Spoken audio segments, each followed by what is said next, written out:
Hello hello. So செட்டப்லாம் முடிஞ்சிச்சு. இதெல்லாம் பார்த்தா கொஞ்சம் விவகாரமாக தான் இருக்கும் போல இருக்குது. ஸோ போன வருஷம் இதை மிஸ் பண்ணிட்டோம். ஆனால் இந்த வருஷம் குட்டீஸ் பட்டி பண்ணுற நடத்தியே ஆகணும் அப்படின்னு இளங்கோ நின்னதுனால ஒத்த காலில் நின்று காட்டியா சொல்கிறேன்ல, ஒத்த காலில் நின்னதுனால, ஆமாம் ஒத்த காலில் நின்னதுனால 2 காலில் நின்றாரா, 2 ஒத்த காலில் நின்று இருக்காரு. அதனால இந்த பட்டிமன்றத்தை திருப்பி புதுமுகங்களோடு சரி ட்ரை பண்றேன். ஓகே, ஸோ இந்த மாதிரி மொக்கையா இல்லாம கொஞ்சம் நல்லாவே பிள்ளைங்க பண்ணுவாங்க. ஜோரா கேட்டுங்க.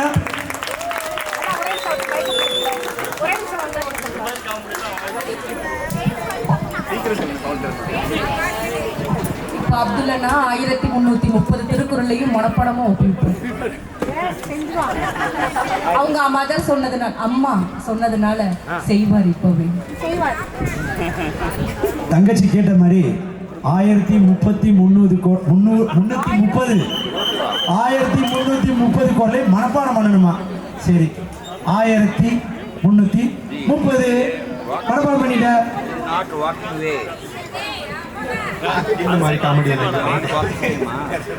அகர முதல எழுத்தெல்லாம் நாங்க தகர செயலில் எழுதி பழகினோம் என்ற திருக்குறளுக்கு ஏற்ப பிள்ளைங்களும் உங்களை என்டர்டெயின் பண்ணுவாங்க என்ற நம்பிக்கையோடு we will start.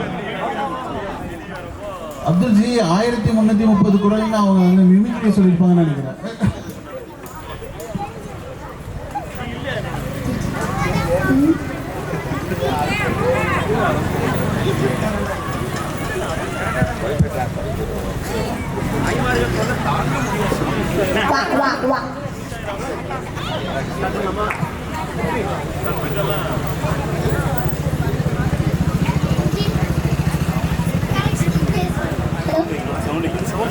என் நெஞ்சில் குடியிருக்கும் ஜிஎம் நண்பர்களே, சொந்தங்களே, எங்கள் வாழ்வும் எங்கள் வளமும் மங்காத தமிழ் என்று சங்கே முழங்கு.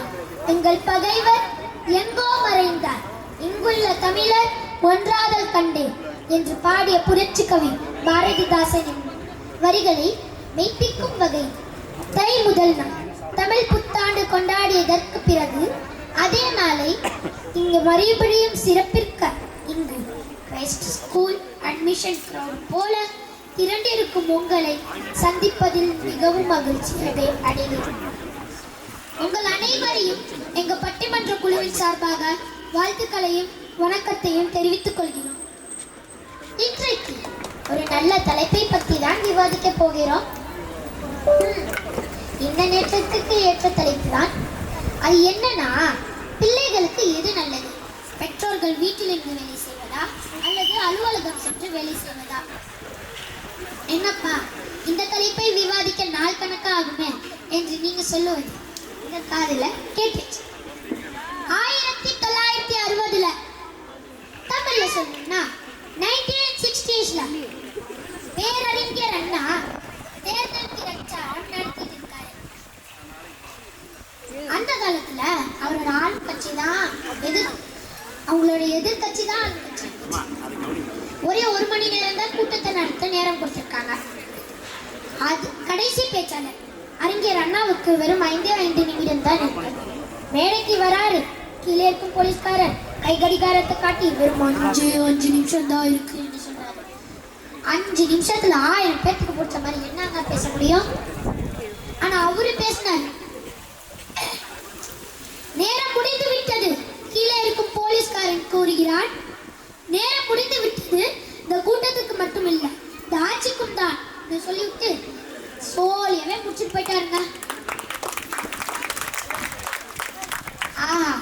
இதை விட சொல்ல வந்தது ரத்தின சுருக்கமாக யாருனால சொல்ல முடியும்? அந்த அறிஞர் அண்ணாவை போல எங்கள் பேச்சாளரும் பேச போறாங்கன்னு நினைச்சீங்கன்னா அதுதான் தவறானது. எங்க பேச்சாளரும் 5 நிமிஷம் தான் பேச போறாங்க. நேரம் குறைந்ததுன்னு இல்லை. எங்க பட்டிமன்றத்துக்கு ஹெல்ப் பண்ண வேண்டியவர் டெய்லி பொங்கல் சாப்பிட்டுட்டு தூங்கிடுறாரு. அதனால எனக்கு இவ்வளவு கண்டென்ட் தான் கிடைச்சிச்சு. நீங்க கேட்கலாம், ஏன் அப்படி இட்லி சாப்பிட்டுட்டு தூங்க கூடாது?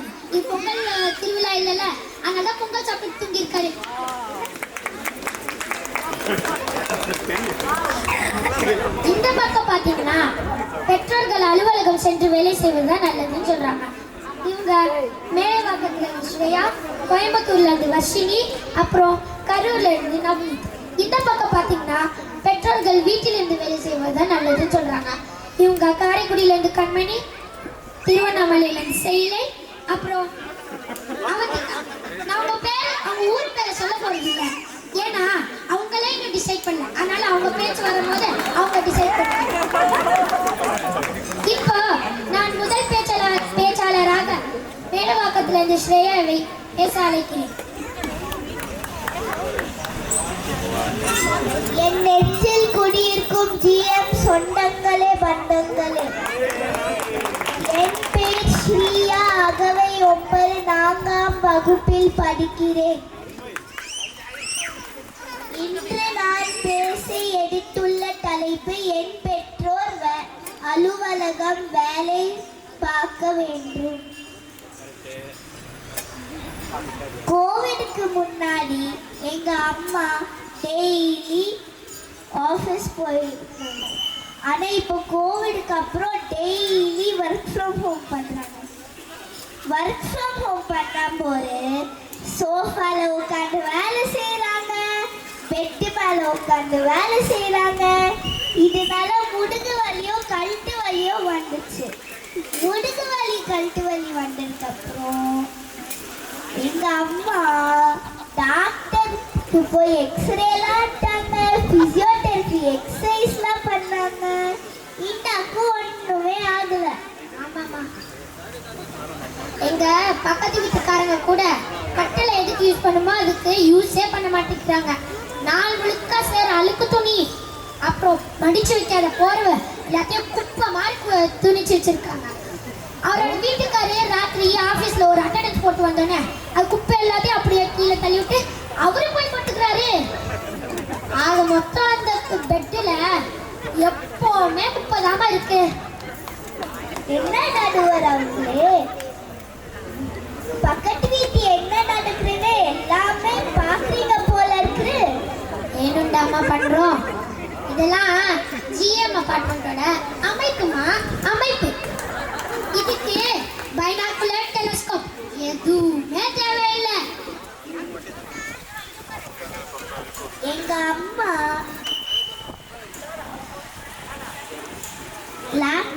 எங்க அம்மாக்கு இது போராட்டத்துக்கு டெய்லி நைட் டீம்ஸ்ல கால் வைப்பாங்க. லேப்டாப் கட்டிட்டே இருக்கும். இதனால எங்க அம்மாவாலையும் தூங்க முடியாது, என்னாலையும் தூங்க முடியாது. எங்க அம்மா ஆபீஸுக்கு போனா இந்த பிரச்சனையே வராது. எல்லா ஒர்க்கும் ஆஃபீஸ்லேயே முடிச்சுட்டு வருவாங்க. இப்போ என் பிரச்சனைக்கு வருது. நான் டெய்லி ஸ்கூல் விட்டு வந்த உடனே டைரியை செக் பண்ணுவாங்க, ஹோம்ஒர்க் இருக்கான்னு கேட்பாங்க, நோட் புக்கை மறந்தான்னு கேட்பாங்க, நோட் புக்கை இன்கம்ப்ளீட்னு கேட்பாங்க. ஐயோ, இந்த சின்ன வயசு எனக்கு எவ்வளோ கஷ்டம் பார்த்தீங்களா. அதுக்கப்புறம்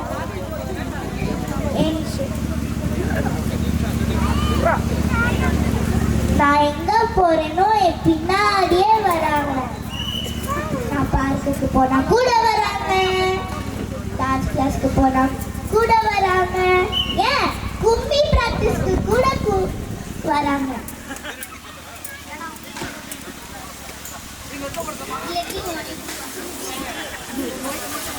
சரி, கூடவே வராங்களே விளையாடுவாங்கன்னு பார்த்தா என்னமோ ஓரமா உட்காந்து போனை பார்த்து சிரிச்சுன்னு இருக்காங்க.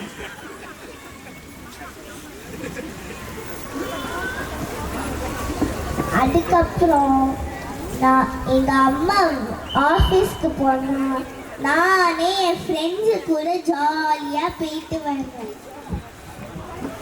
அதனாலே எல்லாரும் அவங்கள குட்டீஸை தனியா விடுங்க, தொல்லை பண்ணாங்க. இத்துடன் என் உரையை முடித்துக் கொள்கிறேன். வாய்ப்பளித்த அனைத்து நல்லா உள்ளங்களுக்கும் என் நன்றி பாராட்டி விடை பெறுகிறேன். நன்றி, வணக்கம். ஆஹா, எப்படி சைக்கிள்ல தனியா விட்டாதான் ஓட்ட முடியுமோ அதே மாதிரி பிள்ளைகளை தனியா விட்டாதான் வளர முடியும்ன்ற கருத்தை எவ்வளவு அழகா சொல்லிட்டு போயிருக்காங்க நம்ம மேடவாக்கம் ஸ்ரேயா. இப்போ இந்த கருத்தை எப்படி அப்படியே திருப்பி வாசிக்கிறாங்கன்றத பார்ப்போம். காரைக்குடி கண்மணி வா.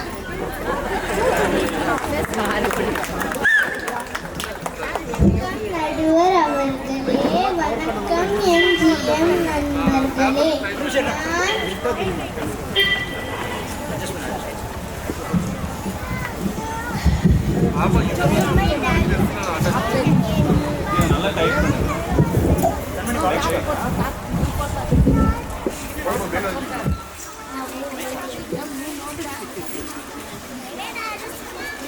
என்னுடைய பெயர் கண்மணி. நான் செட்டிநாடு என்று அழைக்கப்படும் காரைக்குடியிலிருந்து பேச வந்திருக்கிறேன். என்னுடைய தலைப்பு, பெற்றோர்கள் வீட்டிலிருந்து வேலை பார்ப்பதுதான் குழந்தைகளுக்கு நல்லது. இந்த யூடியூப் வீடியோவில் எல்லாருக்கும் தெரிஞ்ச விஷயத்த வட்டம் போட்டு காட்டுவாங்கல்ல, அந்த மாதிரி ஒரு விஷயத்த எனக்கு முன்னாடி பேசுகிற பேச்சாளரோட பேச்சிலிருந்து ஒன்று சுட்டி காட்ட விரும்புகிறேன். அதாவது, இவர் தனியாக வீட்டில் விட்டுருந்தா இவரே பிளே கிரவுண்டுக்கு போய் ஃப்ரெண்ட்ஸ் எல்லாம் பிடிச்சிக்குவாராம். இது எப்படி தெரியுமா இருக்கு? வீட்டில் இருக்கிற அடுப்பும் பல்பும் 6 நாளாக வேலை செய்யலையா, இவர் அசோசியேஷன் பிரசிடென்ட் ஆகி ஏதோ பண்ண போறாராம்.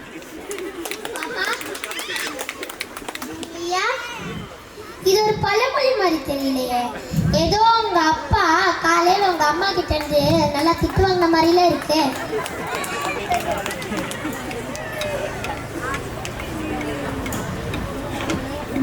நான் வீட்டில் தனியாக இருந்தப்போ என்னுடைய கற்பனையிலிருந்து ஒரு புது மொழி இது.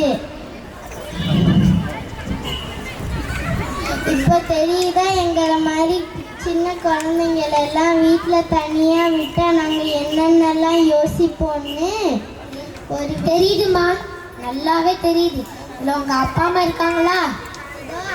அவங்க தான். சார், மேடம், ஒரே ஒரு ரெக்வெஸ்ட். கோடி ரூபாய் கொடுத்தாலும் எந்த அசோசியேஷன்லையும் சேர்ந்துடாதீங்க. ஏன்னா இவங்களே உங்களுக்கு கள்ள ஓட்டு போடுற மாதிரி தான் இருக்கு.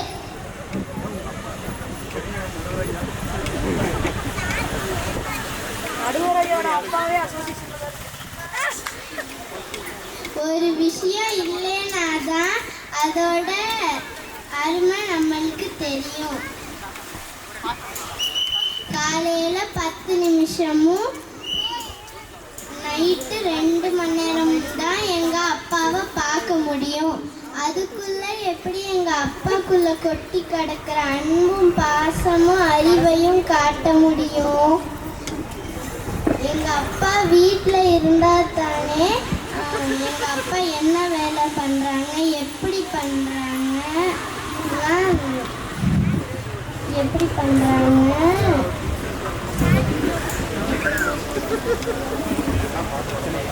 இது எல்லாம் பார்த்து வளர்ந்தாதான் நாளைக்கு இவங்க படித்த படிப்புக்கு பிடிச்ச வேலையை பார்க்கலாம். இல்லைன்னா யூடியூப் சேனல் ஆரம்பித்து ஒரு கோடீஸ்வரர் ஆகலாமான்னு இப்போவே ஒரு ஐடியாவுக்கு வரலாம். லாஸ்ட் பட் நாட் லீஸ்ட் கண்ணா, வெள்ளிக்கு அப்புறம் சனி, ஜெயிக்க போகிறது எங்க அணி. வாய்ப்பமைத்ததற்கு நன்றி கூறி விடை பெறுகிறேன். நன்றி, வணக்கம். ஆஹா ஆஹா ஆஹா, எவ்வளோ அருமையாக பேசியிருக்காங்க நம்ம காரைக்குடி கண்மணி. நம்ம வாழ்க்கையில் போனால் திரும்பி வராத ஒரே விஷயம் டைம் தான். அந்த டைமை ஆஃபீஸ்லேயே கழிச்சுட்டாங்க. இந்த காலத்தில் எப்படிங்க மெமரிஸ் உருவாக்க முடியும்? அதை எவ்வளோ அழகாக சொல்லியிருக்காங்க. இப்போ நெக்ஸ்ட் என்னதான் பண்ண போகிறாங்களோ. கோயம்புத்தூர் வர்ஷினி வாங்க.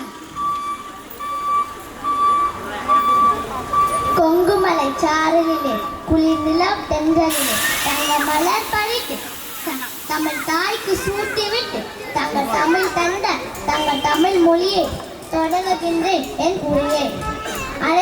அனைவருக்கும் என் அன்பான காலை வணக்கம்ங்க. என் பேர் வர்ஷினி சுரேஷுங்க. நான் 5ஆம் வகுப்பு படிக்கிறேங்க. நாங்கள் தென் இந்தியன் என்று மான்செஸ்டர் என்று அழைக்கப்படும் கொங்கு மண்டலமாம் கோயம்புத்தூர்லேருந்து வந்திருக்கிறோங்க. நான் பெற்றோர்கள் ஆஃபீஸ் போய் வேலை செஞ்சால் குழந்தைங்களுக்கு நல்லதுன்னு பேச போகிறேங்க. நடுவர் அவர்களே, எனக்கு முன்னே பேசிய பேச்சாளர் ஒரு பஞ்ச டைலாக் சொல்லி முடிச்சாங்க. அது என்ன நடுவர் அவர்களே? ஏதோ வெள்ளிக்கப்புறம் சனி ஜெயிக்க போகிறது எங்கள் அணி அப்படின்னு ஏதோன்னு சொன்னாங்க. நாயக்கு அப்புறம் சனிக்கிழமை நீ பேசாம இது ஒரு பஞ்ச டைலாக். வெள்ளிக்கு அப்புறம் சனிக்கிழமை வராம சன் டிவியா வரும். இது ஒரு பஞ்சு டைலாக் நீங்க சொல்ல வந்துட்டாங்க. அதுலேயும் அவங்க பேச்சுல ஹைலைட் என்னன்னா, பெற்றோர்கள் வீட்டில் இருந்தாதான் அவங்க என்ன வேலை பண்றாங்க, எப்படி பண்றாங்க, மற்றவங்களோடு என்ன பேசுறாங்க, மீட்டிங்கில் எவ்வளோ சாதுரியமா பிரச்சனைகளை சால்வ் பண்றாங்க, தீர்மைகளை வளர்த்துக்க முடியுமா? இதுதான் சொல்லுவாங்க, பெருமைக்கு என்னமோ பீட்ட கலையாமா, குடிக்கிறது என்னமோ ஓட்ட கலையாமா. அதாவது என்னன்னா, வெளியே போகும் பெருமைக்கு பீஸா ஆர்டர் பண்ணி சாப்பிட வேண்டியது, ஆனா வீட்டில் உட்காந்து கஞ்சி குடிக்க வேண்டியது. எங்க வீட்லயும் ஒர்க் ஹோம் தான் பண்றாங்க. கலை நிலவரம் என்னன்னு நான் சொல்றேன் கேளுங்க. முதல்ல என்ன வேலை பண்றாங்க, எப்படி பண்றாங்கன்னு சொல்றேன் கேளுங்க. மீட்டிங் அட்டெண்ட் பண்றாங்க, ரெஸ்ட் எடுத்துக்கிறாங்க. மீட்டிங் அட்டெண்ட் பண்றாங்க, சாப்பிட்டுக்கிறாங்க. மீட்டிங் அட்டெண்ட் பண்றாங்க, அதுக்கப்புறம் வேலை பார்ப்பாங்கன்னு எதிர்பார்க்குறீங்க. ஆனால் அதுதான் தவறானது. யூடியூப் இன்ஸ்டாகிராம் இல்லை ஃபேஸ்புக் பார்த்து தூங்கிடுறாங்க. இல்லையும் கேம் வேலைங்க. எங்கள் வீட்டில் பெற்றவர்கள் இப்படி எப்படி ஒரு வேலை கண்டுபிடிச்சாங்களே தெரியலங்க. இருந்தால் என்ன பண்ணுறாங்க, எப்படி பேசுகிறாங்கன்னு சொல்கிறேன் கேளுங்க. முதல்ல மீட்டிங்கை மியூட்டில் போட்டுருவாங்க. அதுக்கப்புறம் உட்காந்து ஃபோன் பார்க்க வேண்டியது. அதில் நம்ம பேர் சொல்லி ஏதாவது கொஸ்டின் கேட்டால், sorry I miss the last part, can you ரிப்பீட்னு சொல்லுவாங்க.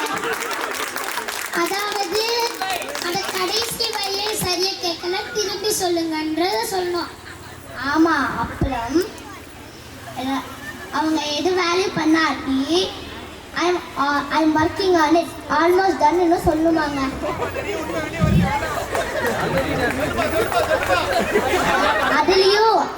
அதுலேயும் மீறி சம்பளம் கொடுக்குற திமிரில் வேலை எப்போ முடிச்சு தருவீங்கன்னு கேட்டால் பை எண்ட் ஆஃப் த டே, அதாவது என்னன்னா இன்னைக்கு நாள் முடி இருக்குல்ல முடிச்சு தருவீங்கன்னு சொல்லுவாங்க.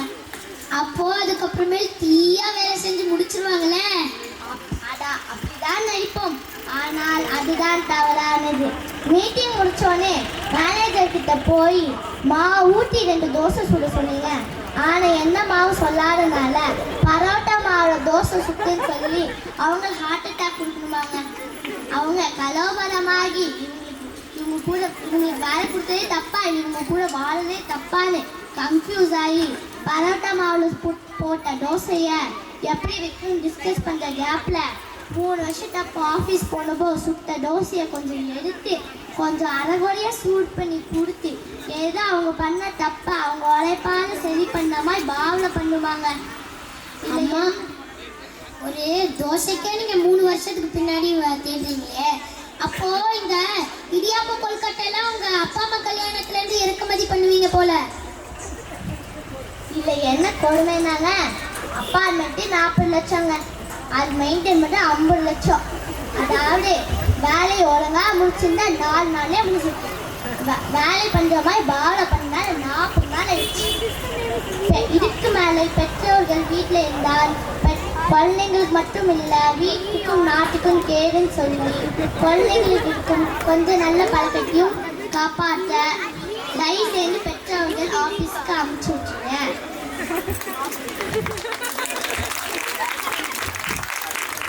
அருமை அருமை. நன்றி, வணக்கம். இந்த கருத்தை எவ்வளோ அழகா சொல்லியிருக்காங்க. நம்ம பெற்றோர்கள் வீட்டில் இருக்கிறனால நம்ம எங்க பிள்ளைகளுக்கு எவ்வளோ கொஞ்சம் நஞ்சம் இருக்கிற நல்ல பழக்கத்தையும் போக்கிடுறாங்கன்னு பாருங்களேன். அதுவும் எவ்வளோ அழகா சொல்லியிருக்காங்க. இப்போ அடுத்த பேச்சால என்னதான் பண்ண போறாங்களோ. இப்போ நான் திருவண்ணாமலையிலேருந்து இல்லை அவங்களே இப்போ அவங்க பேரை மாற்றிக்கிட்டாங்க. கோயம்புத்தூர் அம்மையாக்கும் சரி அவர்களே வாங்க.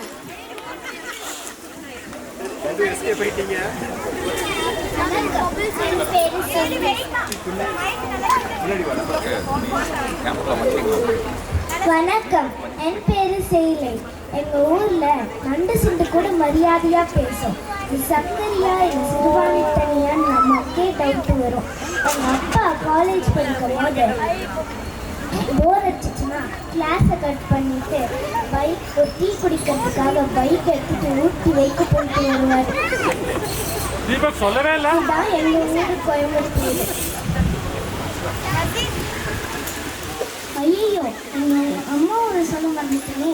எங்கள் அம்மா ஒரு சொல்லன்னா எனக்கு வீட்டுக்கு போனால் சோறே கிடைக்காது. ஒரே நிமிஷம் அதையும் சொல்லிடுறேன். நினைச்சாலே முத்தி தரும் போது தான் எங்கள் ஊர் திருவண்ணாமலை.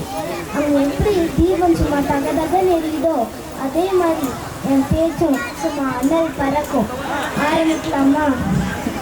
நடுவர் அவர்களே, எனக்கு முன்னால் பேசிய பேச்சாளர் அவர் வீட்டில் உள்ளோர்களை குறை சொல்வது போல் இல்லை, பெருமைப்பட்டுக் கொள்வது போல் தான் உள்ளது. அவங்க அப்பா ஆஃபீஸில் வேலையே பார்க்காம மீட்டிங்லே இருப்பாங்களாம். அதுக்கு நல்ல சம்பளம் தருவாங்களாம். யார்கிட்ட கதை விடுங்க? அமுல் பேபி, ஆஃபீஸ்னா என்னன்னு தெரியுமா? பிடிக்குதோ பிடிக்கலையோ, பிடிச்ச காலேஜில் சீட்டு கிடைக்காம கிடைச்ச காலேஜ் ஏதோ ஒரு டிபார்ட்மெண்ட்டில் சீட்டை வாங்கி டிகிரியை முடிச்சு கேம்பஸ் இன்டர்வியூவில் செலக்ட் ஆகாமல் தெருவா ஏறி இறங்கி ஒரு ஓட்ட கப்பல் வேலைக்கு சேர்ந்தா காலங்காத்தால் 7:30 மணிக்கு எழுந்து இளவெடுத்து ஃபார்மல்ஸை மாட்டி அதையும் டக்குன்னு பண்ணி வண்டி எடுத்து 16 நிமிஷத்துக்கு போக வேண்டிய ஒரு இடத்துக்கு இந்த பாலா போன பெங்களூர் டிராஃபிக்னால 46 நிமிஷம் ஓட்டினா ஒரு பில்டிங் வரும். அந்த பில்டிங்லேருந்து குப்பையை போட்டால் எந்த வீட்டு பால்கனியில் போய் விடுதோ அந்த வீட்டை ஒருத்த மாடிக்கு எடுத்து நம்ம ஒரு மேனேஜர் நமக்கே வருவான். அவன் கேட்பான், வை சோ லேட்? அதெல்லாம் தொலைச்சி தூக்கி போட்டுட்டு ஒரு வாரமாக ஷட் டவுன் பண்ணாத லேப்டாப்பை ஓப்பன் பண்ணி இந்த வேலையை முடிச்சா நம்ம கொஞ்சம் ரிலாக்ஸாக இருக்கிறத பார்த்துட்டு போய்க்க முடியாமல் 10 நிமிஷத்துக்கு முன்னாடி கண்டுபிடிச்ச 11வது வேலையை முடிக்கலையான்னு கேட்பான். அந்த இடத்துக்கு பேர் தான் ஆஃபீஸ். அந்த இடத்துக்கு தான் உங்களோட பெற்றோர்கள் அனுப்ப நினைக்கிறீங்களா?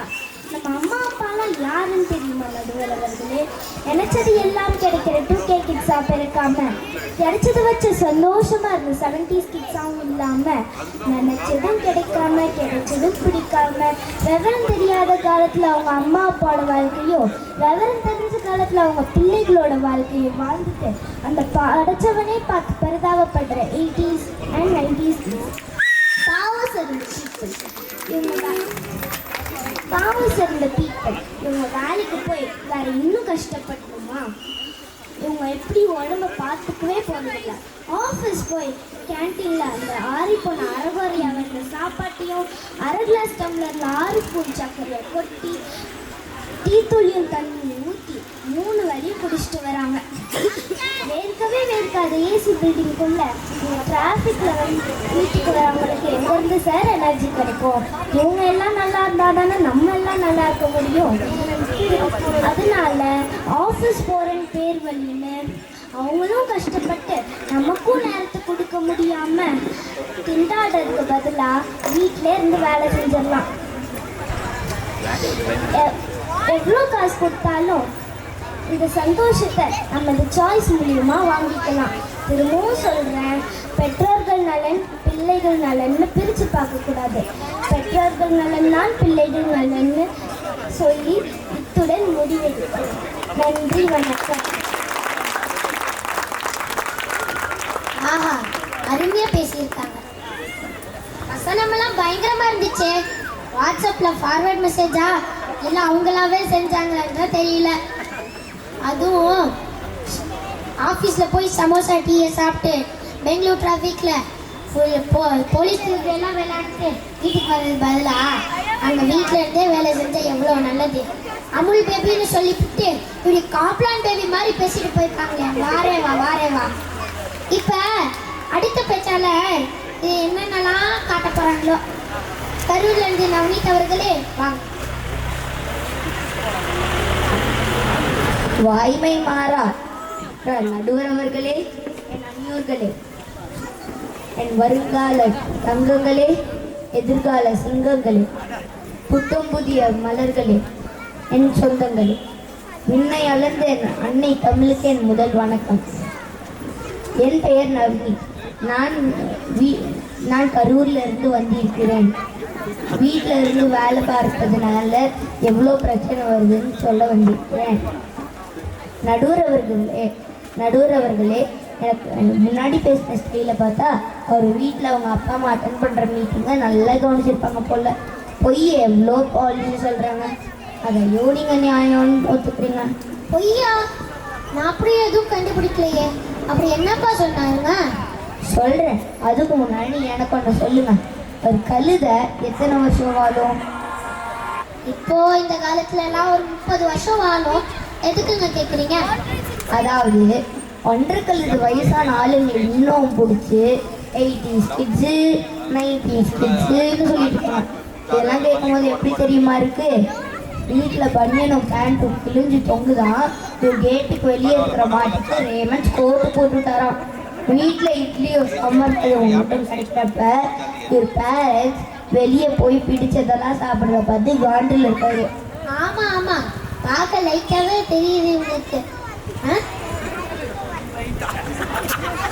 நீங்க கண்டினியூ பண்ணுங்க. நானும் அப்படித்தான் சந்தேகப்படுறேன். மேலே சொன்னதெல்லாம் ஆரம்பத்தில் தான் நடந்துச்சு. இப்போ வர கேள்வியெல்லாம் வேற மாதிரி ஆயிப்போச்சு. வீட்டில இருந்து வேலை பார்க்குறதுனால எவ்வளோ பிரச்சனை வருதுன்னு தெரியுமா நடுவர் அவர்களே? எங்கள் பாட்டி அதாவது எங்கள் அம்மாவோட அம்மா 2 வருஷத்துக்கு முன்னாடி இங்கே வந்தவங்க எங்கள் அப்பா மீட்டிங்கில் பேசுகிறத பார்த்து கொடுத்தாங்க பாருங்க அட்வைஸு. என்ன மாப்பிள்ளை மீட்டிங்கில் கடுன்னு பேசுகிறாரு, கலன்னு பேச வேணாமா?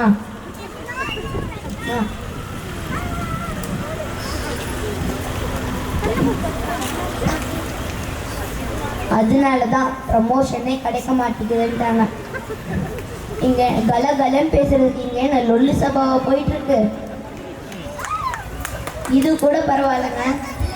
எங்கள் அப்பா ஒரு டீம்மேட்ஸ் கூட பேசுறத பற்றி கேட்டாங்க பாருங்க. என்ன தம்பி அந்த பொண்ணு கூட எப்போ பார்த்தாலும் மல்லு கட்டிட்டு இருக்காரு.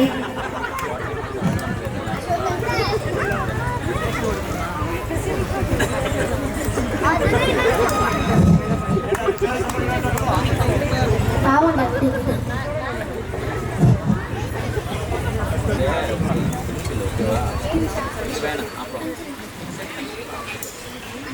அன்னைக்கு மாட்டின ஹெட்செட் தாங்க. என்னப்பா உங்க அப்பா இவ்வளோ பேச்செல்லாம் வாங்கியிருக்காரு? அன்னைக்கு சோதனை. இதெல்லாம் உங்க அம்மா இதுக்கு சரிப்பட்டு வர மாட்டேன்னு சொல்லல. அன்னைக்கு மாட்டின ஹெட்செட் தாங்க. இன்னும் அந்த நாய்ஸ் கேன்சலிங் ஹெட்செட்டை கழட்டுறதே கிடையாது. ஏன்பா?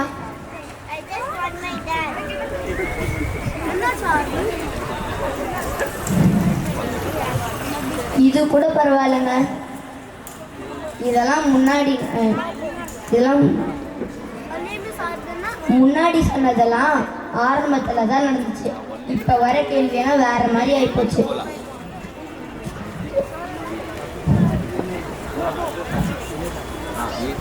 எங்க அம்மா ஒரு 1/2 கிலோ வெங்காயம் வாங்கிட்டு வர்றதுக்கு என்ன ஒரு 1/2 கிலோ வெங்காயம் வாங்கிட்டு வர முடியாதானே எங்க அம்மா எங்க அப்பாவை பற்றி கம்ப்ளைண்ட் பண்றாங்க.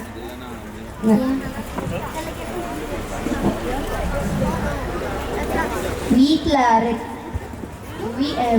வேலை நேரத்தில் வெங்காயம் வாங்குறதுக்காக நாங்கள் வீட்டில் இருக்கோம்.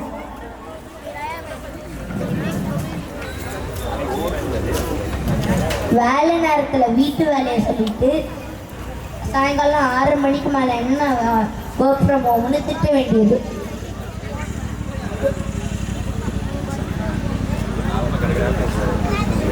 ஒர்க் ஃப்ரம் ஹோம் இப்போ ஒர்க் ஃபார் ஹோம் ஆயிடுச்சு. இப்படி வீட்டையும் பார்க்காம வேலையும் பார்க்காம இருக்கிறதுனால யாருக்குமே நல்லது?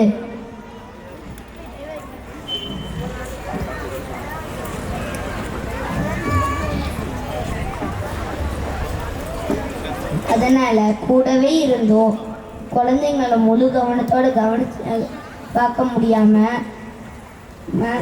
ஆஃபீஸ் போய் அரைகுறையாக வேலை பார்த்தா கூட சாயங்காலம் 5 மணிக்கு முடிச்சு பசங்க கூட வந்து மற்ற நேரத்துலாம் டைம் ஸ்பெண்ட் பண்ணலாம். நன்றி, வணக்கம். ஆஹா, இந்த கருத்தை என்னால் எப்படி விளக்கணும்னு தெரியல.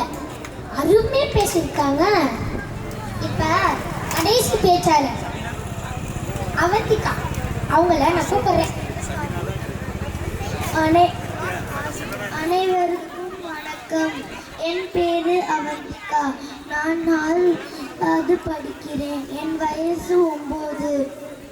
நான் எங்கேருந்து வந்தேன்னா, நான் சங்கர கோயில்னு சொன்னேன், எங்கள் அம்மா சண்டைக்கு வர்றாங்க. அதுவே நான் தேனின்னு சொன்னேன், எங்கள் அப்பா சண்டைக்கு வர்றாரு. அதனால நான் பெங்களூர் தமிழ் பொண்ணு. நடுவர் அவர்களே, என் முன்னால் பேசிய பேச்சிலிருந்து ஒன்று மட்டும் நல்லா தெரியுது. வீட்டில் பிரச்சனை ஒர்க் ஃப்ரம் ஹோம் பண்ணுறதுனால இல்லை, வேலை செய்யும் போது மாமியாரை பார்க்க விட்டது தான் பிரச்சனை. அழகா ரூம்ல ஓரமா உட்காந்து வேலை பார்த்தா எங்களை போல குழந்தைங்களுக்கு அப்போதானே புரியும் எங்களை பெற்றோர்கள் எங்களுக்காக எவ்வளோ கஷ்டப்படுறாங்கன்ட்டு. ஏன் அழகா இல்லாத ரூம்ல இருக்கக்கூடாதா?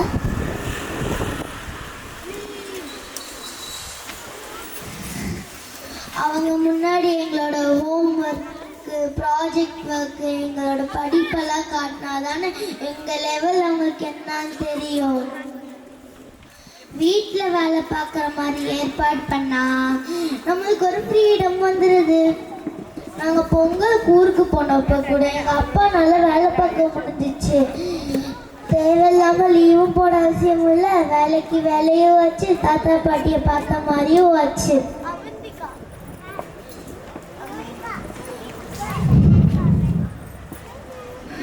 இப்போ இருக்கிற டெக்னாலஜியை வச்சுட்டு ஆஃபீஸ் போனால் தான் நல்லா வேலை பார்க்க முடியும்னு நினச்சா அது இந்த காலத்துக்கு செட்டே ஆகாது.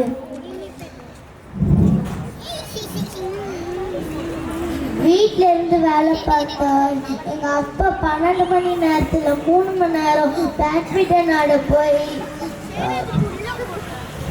6 பேக் ட்ரை பண்ண முடிஞ்சிச்சு. இது உங்கள் அப்பா 6 பேக் வச்சுருக்காரா? ட்ரை பண்ணாருன்னு தானே சொன்னேன். எங்கள் அப்பா வீட்டிலேயே இருந்து வேலை பார்த்ததுனால என்னோட ஸ்நாக்ஸையும் அவரே சாப்பிட்டு தனுஷ் மாதிரி இருந்தவர் நம்ம பிக் பாஸ் விஜய் சேதுபதி மாதிரி ஆயிட்டாரு.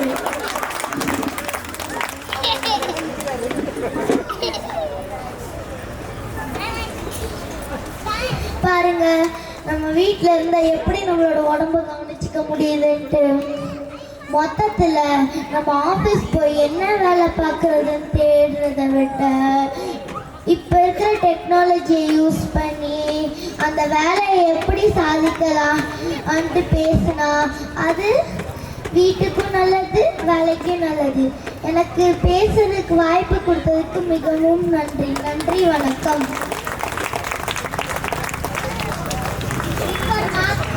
சொல்ல வந்தது எவ்வளோ சுருக்கமா டேரக்டா சொல்லிட்டு போயிருக்காங்க நம்ம விஜய் சேதுபதி சாரோட பொண்ணு.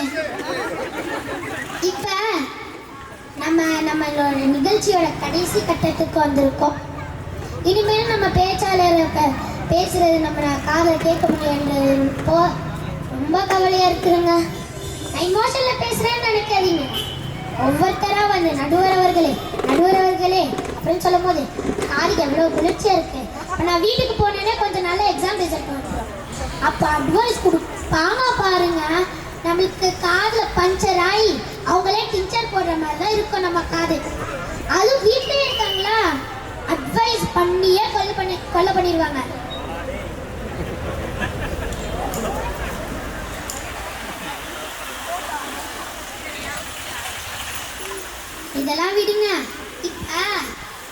ஒரு சில ஆண்டிஸ்லாம் பார்த்தேன் டியர் மாமான்னு கூப்பிட்டாங்க. இப்போ வீட்டில் இருக்கிறனால அவங்க டே மாமா அப்படின்லாம் கூப்பிட ஆரம்பிச்சுட்டாங்க. நம்ம அப்பா அவங்களோட பிள்ளைங்களை டே பொடியான செல்லமா கூப்பிடுவாங்க. அதுக்கு அவங்க சொல்லுடா தடியான கூப்பிடுறாங்க. இதுல இருந்து எங்கெங்க ரெஸ்பெக்ட் வருது? நம்மளோட சுக வாழ்க்கை நம்மளோட ரெஸ்பெக்டை அது பறிச்சிருது. அந்த சுக வாழ்க்கை நம்மளோட இன்னொரு முக்கியமான விஷயத்தையும் பறிச்சிருது. அதுதான் டிசிப்ளின். நம்மள்ட்ட காசு பணம் டேலண்ட் அப்புறம் ஆப்பர்ச்சுனிட்டி இது எதுவுமே இல்லாம நம்ம வாழ்க்கையை ஜெயிச்சிடலாம். ஆனா டிசிப்ளின் இல்லாம சான்ஸே இல்லை.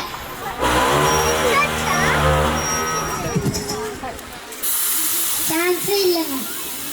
வீட்ல வேலை செஞ்சுட்டு இருக்காங்க. ஆனா ஒரு வேலையுமே முடியலையே.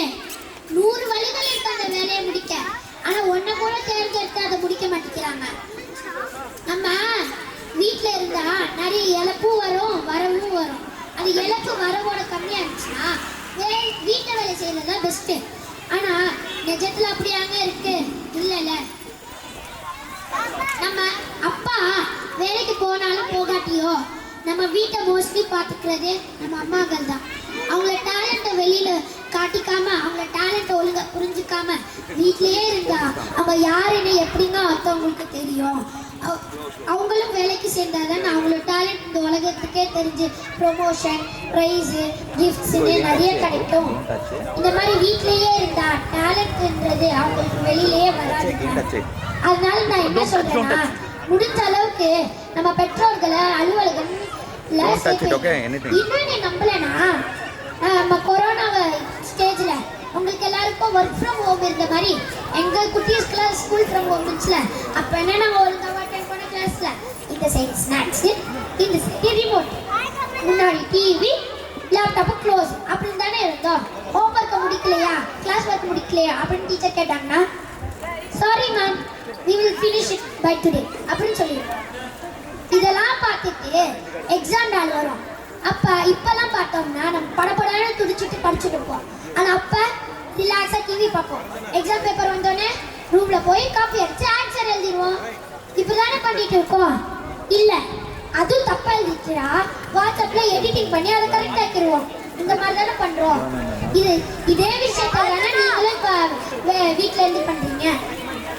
அதனால முடிஞ்ச அளவுக்கு பெற்றோர்களை வீட்டில இருந்து அலுவலகத்துக்கு சீக்கிரமா சேர்த்து வச்சீங்கன்னா நாட்டுக்கு வீட்டுக்கு அப்புறம் பிள்ளைகளுக்கு நல்லது. நன்றி வணக்கம். அப்பா தீர்வு வீட்டு பக்கம் மட்டும் போயிடாதீங்க. இல்லாட்டி அப்படியே ஓவர். நான் எழுதி கொடுத்தது ஒரு 50%. இது பில்டப் பண்ணது 50%. எல்லாம் இந்த மேனுஃபேக்சரருங்க எல்லாம் பாதி பிறந்தது இது தாண்டிடுச்சு. டைனோசர் ஆயிடுச்சு. இவரு ஏண்டா எழுதி கொடுத்ததை ஃபுல்லா சொல்றானா இங்க வந்து ஓன் கண்ட டிப்பா பேசிட்டு இருக்கீங்க. ஆனா அதாவது என்னன்னா எழுதுறவர் வந்து ரொம்ப பழகினவனா இருந்தா எப்படி இருக்குன்றது இது ஒரு எடுத்துக்காட்டு. என்னன்னா குடும்பத்துல இருக்க எல்லா பிரச்சனையும் மூஞ்சிக்கு நேரம் சொல்ல முடியலன்னு இத்தனை பேர் மூஞ்சிக்கு நேரம் சொல்ல வச்சுட்டான் அவன். ஆனா அதுலதான் ஒரு இது ஜோக்கா எடுத்துட்டு போனாலும் நம்மளை ரசிக்கிற மாதிரி வச்சிருந்துச்சு. அதை நம்ம ரிலேட் பண்ணோம் ஒவ்வொன்றுமே. அது நம்ம குழந்தைங்க லிப்ஸ்டில இருந்து கண்மணி செயலை அவந்திகா ஸ்ரேயா வர்ஷினி நவநீத் ஒவ்வொரு குடும்பத்துக்குள்ளேயும் அவங்க குடும்பத்தில் என்ன நடக்குதுன்றதை கிட்டத்தட்ட கேட்டு வாங்கி எழுதுற மாதிரி இருந்துச்சு எல்லாமே. அதனால நம்ம இளங்கோவை எல்லாம் ஜோரா ஒரு கை தட்டுங்கப்பா.